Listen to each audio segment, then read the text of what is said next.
Some things are never meant to be found. This is one of them. Every night, the security guard was the last one to leave the warehouse. Old shipments, waiting to be moved, nothing more. The kind of silence where even the smallest sound felt too loud. He was finishing his final round when something caught the light beneath an old wooden shelf. He crouched down and pulled it free. An antique pocket watch. Gold, heavier than it should have been, its case engraved with fine, deliberate detail, the kind of craftsmanship you don't see anymore. He opened it.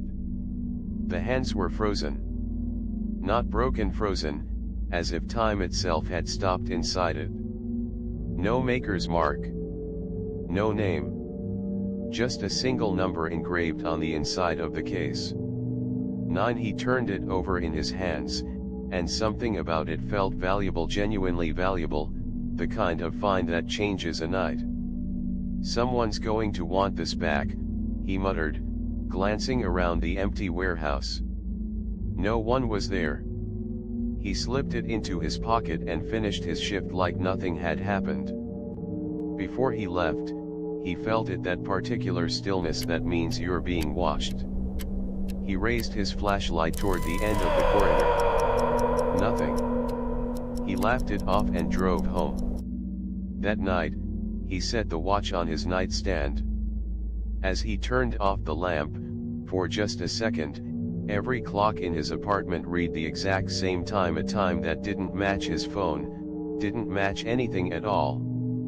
He blinked, and they were normal again. He told himself he'd imagined it. He woke before dawn to a faint metallic sound. The nightstand was empty. He searched the floor, the sheets, his pockets. Gone. When he arrived at the warehouse the next morning, a cold feeling crawled up his spine before he even reached the shelf. The watch was there. Exactly where he'd found it. As if it had never left at all. He stood frozen. He was certain, completely certain, he'd carried it home. He remembered the weight of it in his hand. He reached for it, then stopped. On his phone, the security camera feet above the shelf showed a faint static line running through it. It hadn't done that before. That night, back home, the watch sat on the nightstand again, though he didn't remember bringing it. He locked his bedroom door before sleeping, a habit he'd never had before that week. He was woken by the sound of his own name. Spoken softly, from somewhere inside the empty apartment. He sat up, heart pounding, and checked every room. Nothing. Is anyone there? No one. The watch sat exactly where he'd left it, its frozen hands catching the street light through the window. Except now, he noticed the hands weren't frozen at the same position anymore. They'd moved. Just slightly. The next day at work, every door in the warehouse locked itself at exactly the same moment, a soft, synchronized click echoing down every hallway at once. He stood in the silence that followed, staring at the watch on his desk, and for the first time, he considered that this wasn't something he'd found by accident. He decided to get rid of it.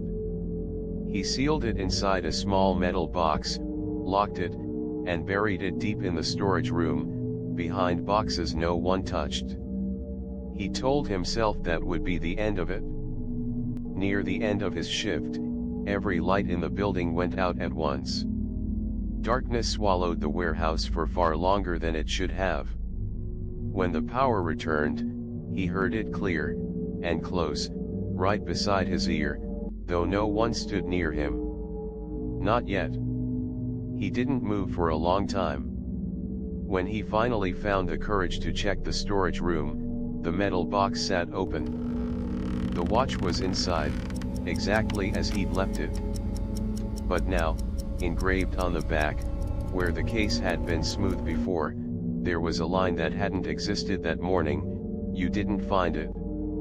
It remembered you." He stumbled back, staring at the words. For a moment, memories surfaced, things he'd kept, promises he'd forgotten, but before he could make sense of any of it, the engraving faded, and the watch simply sat there, silent and ordinary again. He wanted to know only one thing now. Why him? He searched every record he could find, old warehouse logs, past employees, anything that might explain why this, of all things, had ended up beneath that shelf, on that night, for him to find.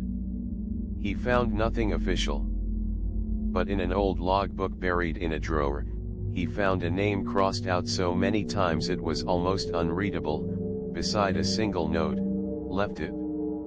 Took nothing this time. He realized, slowly, that whoever wrote that had once stood exactly where he was standing. Determined to end it, he drove for hours to a place he didn't recognize and buried the watch in the ground, far from anything. He didn't look back. That night, he felt something cold in his coat pocket before he'd even reached his front door. He stopped trying to get rid of it after that. Instead, he started researching, night after night, barely sleeping, trying to understand what it was and why it had chosen him specifically, because by now, he was certain that it had. He found scattered mentions online, fragments from people who never finished their stories, all circling the same unanswered question he was asking himself. In a final attempt to understand, he returned to the warehouse late one night with a small camera, determined to record whatever happened next. He went straight to the shelf where he'd first found the watch, and behind it, noticed something he'd never seen before: a narrow gap in the wall. Inside was an old wooden box, marked with the same engraving as the watch. He pulled it out and opened it. Dozens of watches lay inside, each one different.